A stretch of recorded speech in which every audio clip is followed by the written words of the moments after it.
बिहार में voter list revision के मुद्दे की गूंज पटना से लेकर दिल्ली तक सुनाई दे रही है। तेजस्वी यादव ने कल यह तक कह दिया कि विपक्ष चुनाव बहिष्कार के बारे में भी चर्चा कर सकता है। अब इस पर कांग्रेस सांसद इमरान प्रतापगढ़ी ने क्या कुछ कहा है, सुनवाते हैं आपको। इमरान प्रतापगढ़ी साहब हैं राज्यसभा सांसद और आज आप लोगों का प्रोटेस्ट यहाँ पर है और ये लगातार चौथा दिन।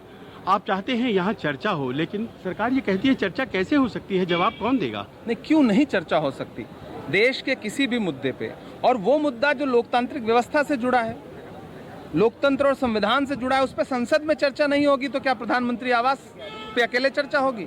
संसद किस लिए है?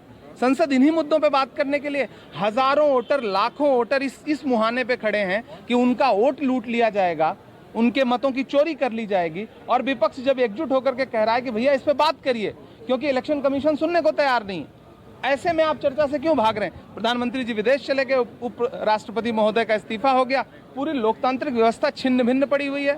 संसदीय व्यवस्था का तो मजाक बना के रख दिया है सरकार। ऐसा लग रहा है जैसे डेस्परेशन सा आ रहा है विपक्ष में, क्योंकि तेजस्वी कहने लगे हैं कि मैं तो नहीं लड़ने पर भी विचार कर सकता हूं। नहीं, ये डेस्परेशन नहीं है। ये चुनाव आयोग के लिए बहुत शर्मनाक स्थिति है कि विपक्ष का एक प्रमुख नेता ये कहने पे मजबूर हो जा रहा है कि अगर यही सब चलता रहा तो फिर लोकतांत्रिक व्यवस्था में चुनाव की अहमियत क्या रह जाएगी।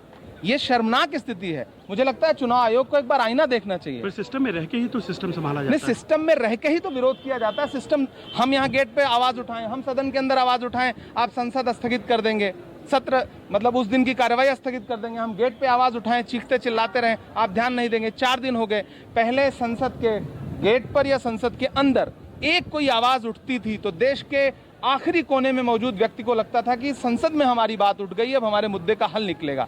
लेकिन नरेंद्र मोदी सरकार ने संसद और संसदीय मर्यादाओं का मजाक बना के रख दिया है।